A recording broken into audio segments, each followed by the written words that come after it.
মাঝে মাঝে কেমন জানি মন চায় পৃথিবী থেকে দূরে কোথাও গিয়ে একেবারে হারিয়ে যায়। দিনটা যেমন তেমনভাবে চলে, রাতের অন্ধকারে পৃথিবী যখন নিস্তব্ধ, তখন ঘুম আর মানসিক শান্তি আমার কাছে একেবারে অচেনা এক শব্দ।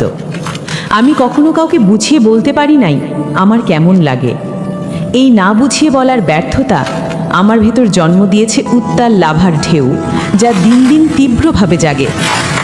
আমি জানি না পৃথিবীর কোন প্রান্তে গেলে সুখের ছোঁয়া লাগবে আমার এই মনে। আমি জানি শুধু এটা, আমার এক ক্লান্ত দেহটা দিন দিন মৃত্যুর অপেক্ষায় দিন গোনে।